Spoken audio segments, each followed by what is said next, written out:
Hello, everybody, and welcome. Here we share true stories from real people. So, starting out today, we have a story. It reads, Updated. My boss flipped out after I quit, and now he's threatening with consequences. Original post. So, I joined this small tech R&D firm about 3 years ago. The boss is a former math major who started the company when he was in his mid-20s. Initially, he had a few early successes, winning a handful of awards totaling around $13 million in the first couple of years. When I joined, there were 13 people, and the place had this weird cultish vibe. Everyone called him the leader. He was super into coaching everyone and was always giving guidance. Fine, whatever, I was skeptical, but it seemed like a good opportunity. During my final interview, he even had a human psych professor, his mentor, on the line to assess me. Weird, yes, but okay. But as time went on, I realized that the entire company was full of yes men who were enamored with this guy's wisdom. He was always reading business theory books, obsessed with writing, and basically thought academic skills mattered more than actual business skills. Every decision was based on something he read, not on intuition or experience. He wasn't a businessman. He was an academic who happened to start a business. Then shortly after I joined, he made the lead engineer who he had coached into a proxy CEO while he took a back seat. Problem was, the lead engineer didn't want to lead, didn't know how to make decisions, and had to run everything by my boss anyway, who was basically AWOL. The boss was off trying to find investors but couldn't close any deals because his negotiation skills were purely theoretical and not rooted in any real-world experience. Fast forward 2 years and we're not winning any awards. Then one day after a big demo, the boss lays off half the company. No warning, no heads up because his advisor told him to just cut everyone loose. The next day the boss took a 2-week vacation, leaving me, the lead engineer, and one senior programmer to do everything. Yep, seriously. We busted our asses and won a small reward, and then the lead engineer quit. 8 years of loyalty and burnout, and when he told the boss he was leaving, the boss basically said, "Don't let the door hit you on the way out." A few months later, the senior programmer quit too. So now it's just me running the entire technical effort. There's one other person, a program manager, who deals with customers but mostly comes to me for help with anything resembling actual work. She's been with the company since day one and balances the boss's complete lack of people skills. Oh, and yeah, she's definitely mentioned to me that she thinks that he might be on the spectrum. For the last 6 months, I've been doing everything, seeking new business, working on current projects, trying to market and move our products. You name it, I'm doing it. Then a few weeks ago, my boss comes to me all weepy and says he can't assure the longevity of my job, so if I need stability, I should find something else. We talk a bit and I say that I'm still working hard, but nothing changes in his attitude. He doesn't respect me or the two of us still here. He just keeps pushing and micromanaging. Yesterday, after a 2-hour working session, he tells me he wants to coach me. He says, "You have great ownership skills, great technical skills, great leadership skills, but you need to have better directability. I need to be able to tell you and direct you on what to do." I'm sitting there nodding along, but in my head, I'm like, seriously, there's no one left. I'm carrying this company. You aren't doing the work. Do you even know how to do the work? This guy has never worked for anyone. All his decisions come from stuff he's read, not from actual experience. Who are you to coach me when I've got 10 years of real-world grind experience? And then he goes off talking about the future success of the firm and how he needs more control of the two of us who haven't quit yet. Oh, and when the other engineers quit, the boss had an emergency meeting with me and the program manager to talk about the firm's future and vision. But it was all theoretical nonsense. He started yelling at us when we asked actual questions about concrete steps that we could take.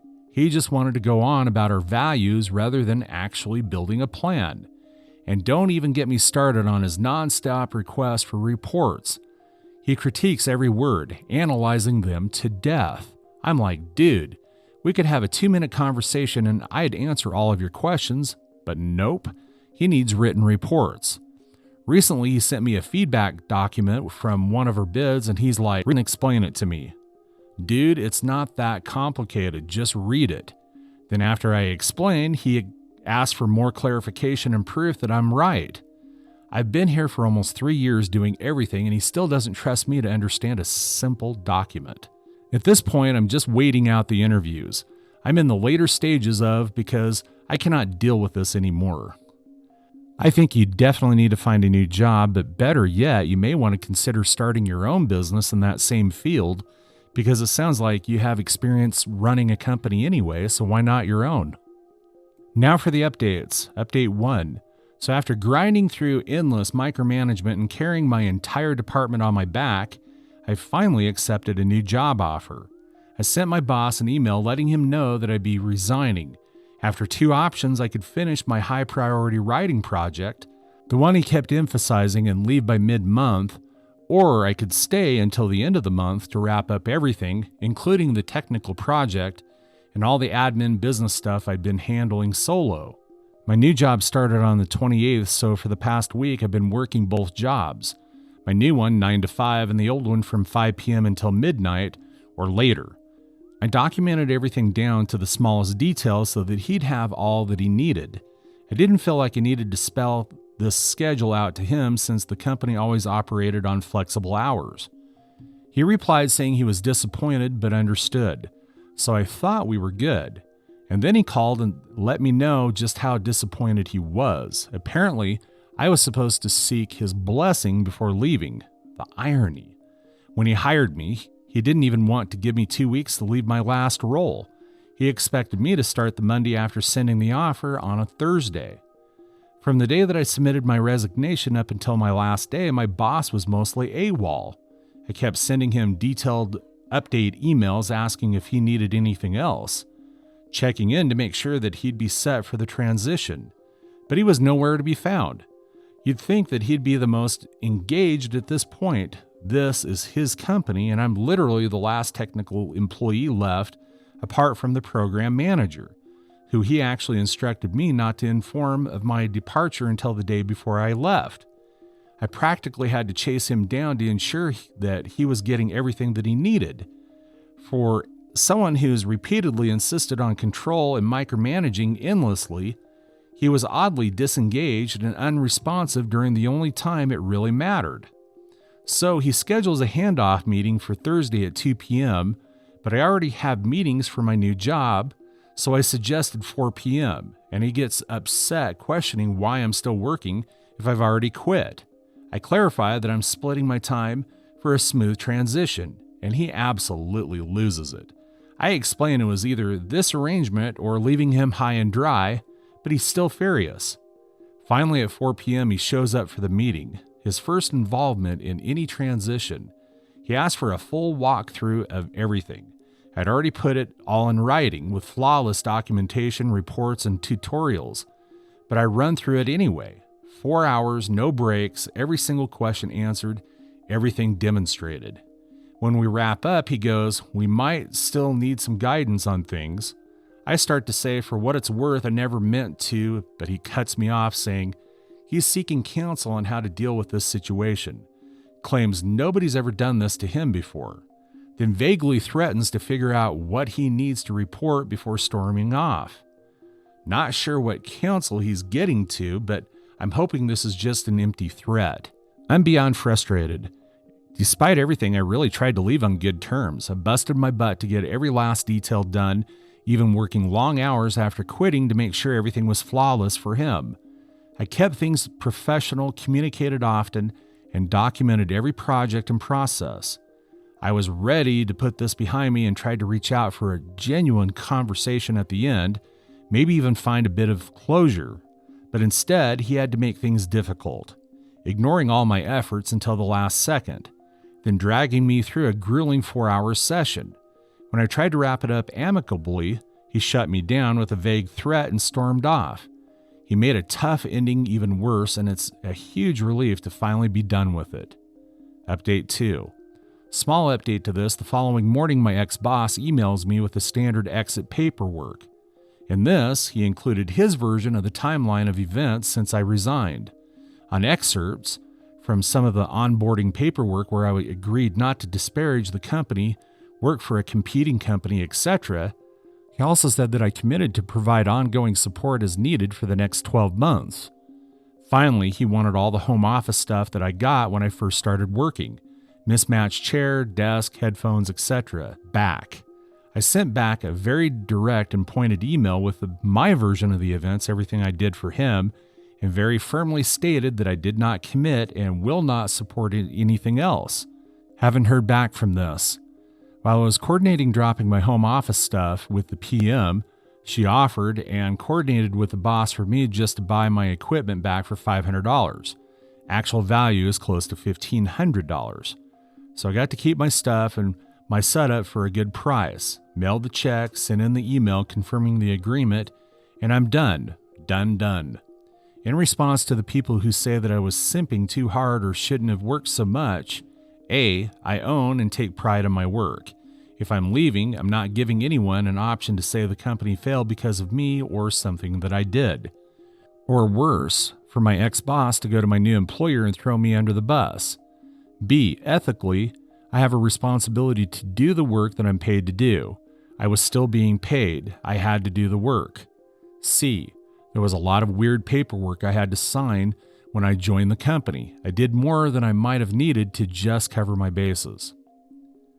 Story 2. Update. Would I be the a-hole for telling my wife to show me her phone after I got an email accusing her of cheating? I, 47 male, have a comfortable and fulfilling life. I have a job I truly enjoy. I live in a nice suburb and am blessed with 3 wonderful children. 8 male, 6 female, 4 female, and a lovely wife, Emily, 45. I've always felt Emily and I were an ideal match. However, a recent email that I received was deeply unsettled with me and planted a seed of doubt in my mind. Emily lived in the UK between 2010 and 2015, during which time she pursued a PhD. Because she lived there so long, she developed many close friendships and has made it a point to return every couple of years to maintain those ties. This past August, she traveled to the UK for 3 weeks to attend a wedding of one of her close friends. After some consideration, we agreed that it would be best for me and the children to remain at home, as I could not take that much time away from work and the children were unlikely to find much enjoyment in such an event. Emily departed, returned as expected, and life returned to normal for us.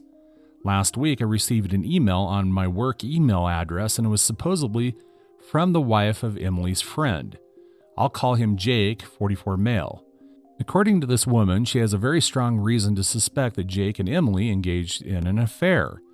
She listed off her suspicions, noting Jake had picked up Emily from the airport, spent considerable time at her hotel, and how the two of them frequently went out to dinner alone. She even included pictures of my wife's earrings that she said that she found in Jake's pockets when she was doing the laundry, and pictures of lipstick staying on his shirt. The color is one that I recognize as something Emily often wears. There is some other evidence that she listed off.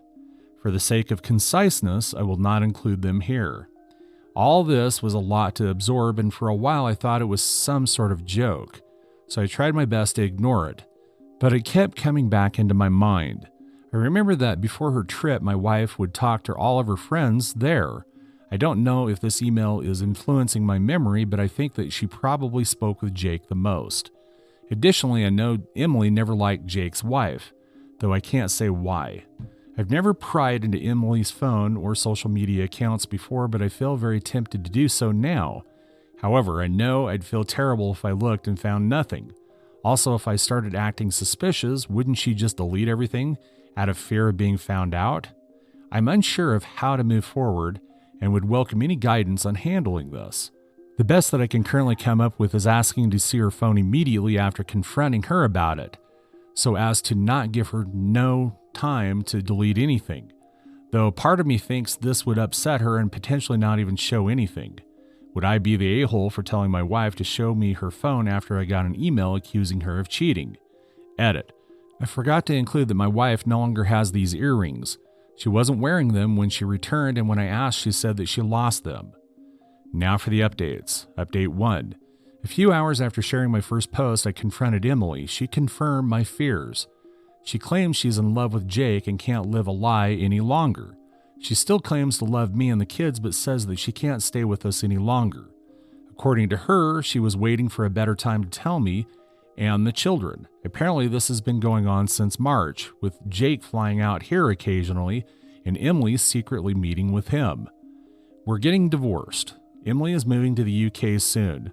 She confirmed that in August. In addition to the wedding, she attended a job interview, and she's set to start around the new year. She's already applied for a British visa.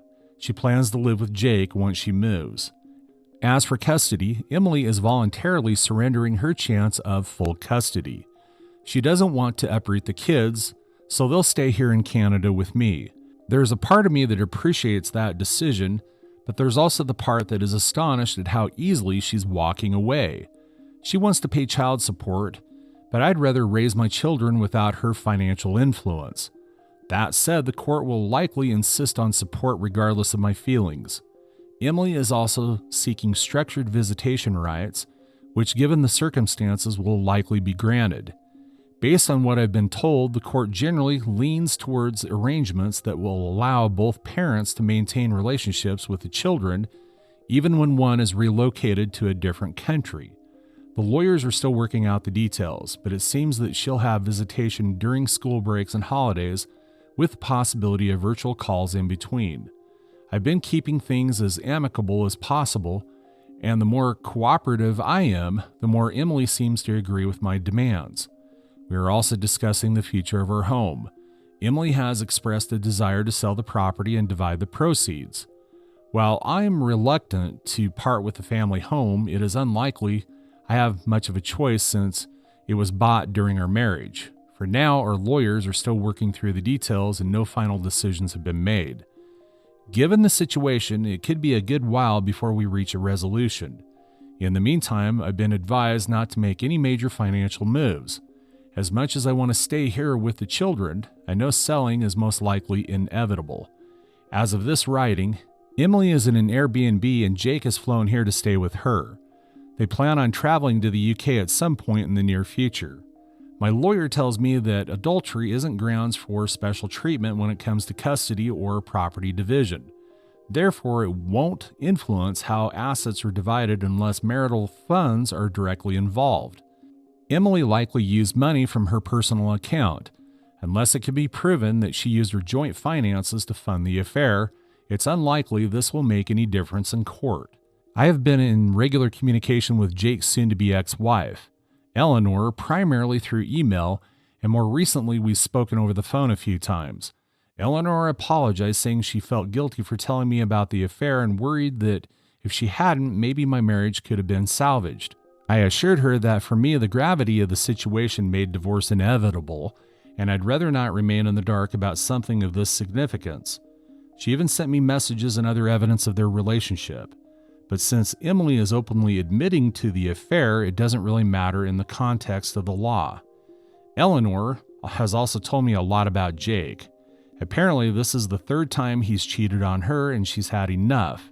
There's no chance of reconciliation at this point in time, she says, and he doesn't seem interested in trying. She mentioned that Jake has zero desire to raise children who are not biologically his, which explains why Emily's not fighting for custody. Eleanor's divorce will most likely be much longer and more drawn out than mine, given that both her and Jake want full custody of their children and can't agree on several other issues. I haven't had much time to process everything. These past 2 weeks have felt like a blur in every way, but one thing that I can say with certainty is that I have had nothing left for Emily, not because she betrayed her marriage, but because of how easily she's walking away from our children. I never thought that I could hate someone I once loved so much. It's a strange feeling. The hardest part in all of this is the children. My 2 youngest daughters have been starting to ask why their mother isn't around as much anymore, and it's been very difficult to communicate with them about the nature of the situation. My eldest seems to understand a little bit more, and as a result, he has become quiet and withdrawn. I'm fortunate to have a family that has been incredibly supportive so far. My children have received numerous thoughtful letters from some of their cousins, which I've been reading to them each night. All of my siblings also have sent gifts to the kids, and one of my brothers, along with his wife, drove up to visit over the past weekend. My sister-in-law even prepared plenty of food, some of which is still in the freezer. They also kept the children entertained while I met with the lawyer. My other siblings have also offered to come by and look after the kids whenever I need them to. Beyond that, my parents have been calling daily to check in on us, and my 78-year-old mother has already made plans to come stay with us for 2 weeks in November to help out around the house.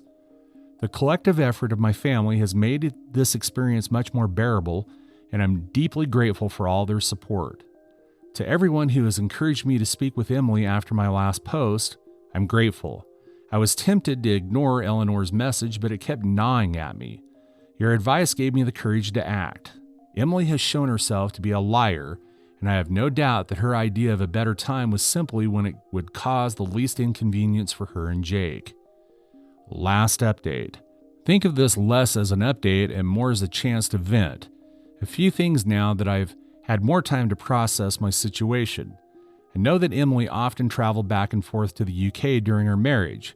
She claims her affair with Jake only began in March of 2024, but I'm convinced that she's lying. It's almost certain that this has been going on for years. Given how much she had already prepared by the time that I confronted her, it became clear to me and everyone else that she had been planning this for some time. In fact, within a few short days of our confrontation, she had already had certain legal documents prepared. Additionally, Jake, arriving in Canada shortly after I confronted Emily, made it clear that they had planned for her to tell me roughly around this date in advance. It makes sense that Emily was well prepared and was just waiting for things to be better lined up for herself. After all, she had long since applied for her visa, secured a job, secretly appraised her car, our family car, though it was under her name, and sent personal items with Jake to the UK during his secret visits. All right under my oblivious nose. I have a feeling I'm only scratching the surface and have no real idea of how far this actually goes. Not that Emily would ever tell me it in its depth. In addition to all this, Emily has already been in touch with her lawyer long before I confronted her. Taking all this into account, it's hard to not wonder if she's secured her job even earlier than she let on, perhaps to make her actions seem less calculated. Two of Emily's friends have since reached out to express shock and disappointment by her actions. One of them, Janet, mentioned that, according to another friend, Emily had been consulting her divorce lawyer as far back as late August or early September, and this other friend also confirmed my suspicion that Emily had been sending some of her belongings to the UK during Jake's visits. I've been losing sleep replaying the past few months in my mind, maybe driving myself a little crazy, but certain things stand out. For example, when Emily went to the UK in August for the wedding, she was carrying 3 fully loaded suitcases. She told me that they were filled with presents for her friends, and I didn't question it, even though it seemed a bit excessive at the time. When I picked her up from the airport after her trip, I noticed the bags were suspiciously light.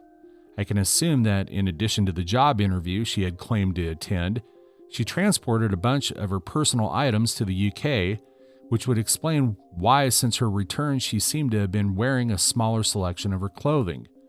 Despite this, I was somehow blindsided and I completely blamed myself. Looking back, I can see there were signs that I ignored, and I guess I didn't think Emily was capable of this sort of thing. A part of me wonders if this outcome could have been avoided entirely had I been more assertive and vigilant in the past. The worst part of all this is that my children are now dealing with the consequences of my ignorance and stupidity. While I twiddled my thumbs, my wife had essentially started a whole new life.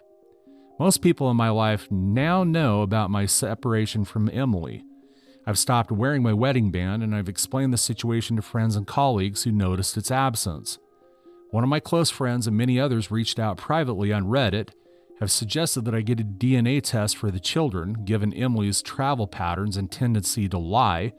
While I understand where they're coming from, this is something that I'll never do. I'd never assign my children to another man. Nothing will change that. Life without Emily has thus been very difficult. Mornings have become a hectic rush. Between getting the kids ready and getting myself out the door, I'm barely on time for work for nearly half the week. It's frankly exhausting trying to keep up with all the extra parenting duties that I have to perform throughout the day. Our current home has a large driveway, so on top of everything else, I'm already dreading the task of shoveling it once the snow starts falling. The kids were feeling the strain as well. They don't particularly like the food that I prepare most days, and they hate how I'm always busy. It's incredibly frustrating to know that while we're struggling, Emily recently departed for a relaxing vacation through Europe with Jake.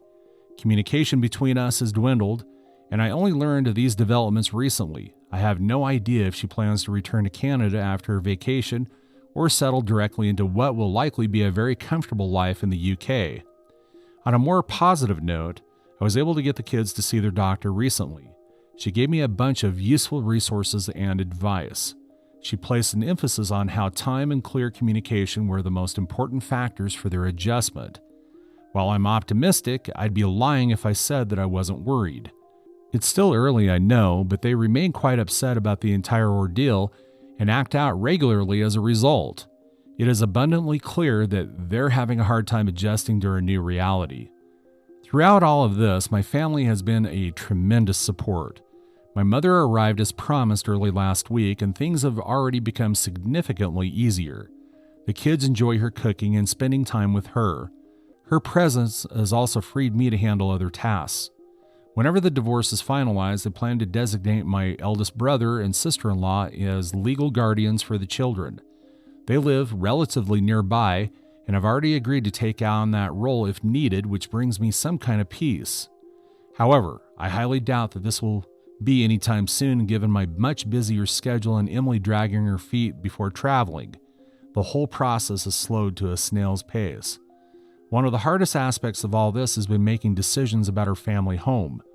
After considerable thought and speaking it over many times with my family, I'm leaning towards selling at this stage. Emily has already offered me a bit more than half of the proceeds since she sold our SUV right before leaving the country. My lawyer has noted that selling the SUV before we finalized anything was premature on her part, considering I contributed significantly, 40% to the purchase. He thinks that I have strong grounds to seek reimbursement elsewhere in our asset division, which aligns with Emily offering more for the house. Getting more than half seems fair given that I contributed about 65 to 70% of the down payment and monthly mortgage payments. As I mentioned above, the family SUV was registered in only her name. However, I covered about 40% of its costs, so it's frustrating that she sold it unilaterally. As I've learned over the past several weeks, my sedan is too snug for the kids and inconvenient for my mother to duck in and out of when she runs errands. Therefore, I'll need to trade it for something larger. In return, Emily has graciously insisted I keep the furniture and appliances, least she can do, I suppose. As much as part of me would like to stay in our current home, it's probably better for us to move. Part of me hopes this will help us avoid future interference from Emily, though in reality, she's just as likely to interfere no matter where we are. I've been looking at townhouses closer to my place of work, which would cut down on my commute in places near a well-rated school. However, my sisters brought up that moving the kids now would mean changing schools and losing their friends, which would be yet another big change for them. An alternative option is that we move to a smaller, more manageable house close to our current one. This would reduce my workload and allow the kids to stay at the same school. Regardless of which option we choose, the idea of a new home without Emily's memory is appealing. Our current home's location is yet another example of how foolish and short-sighted I've been. Its location was much more convenient for Emily's commute compared to my own. It worked out for a time as the children's school was close to Emily's work in case they needed her during the day, but now all of this is useless as my place of work is rather far. I've heard nothing from Emily's family, and frankly, I have no interest in reaching out. As for Emily's future with Jake, I do not wish her relationship to fail. The longer her life is stable, the less likely she'll disrupt ours. But I take solace in knowing that she remains unaware of Jake's infidelity history. I don't feel any moral obligation to warn her about Jake's character, and Eleanor feels the same way. I've made a point to check in on Eleanor regularly. She doesn't have the same family support that I do. Her immediate family is charmed by Jake's ample wealth and believes that she should do whatever it takes to keep him. even though it is clear that neither he nor Eleanor wants reconciliation. That's all for today. If you're enjoying this story, please like the video and share your thoughts in the comments section down below. Thank you.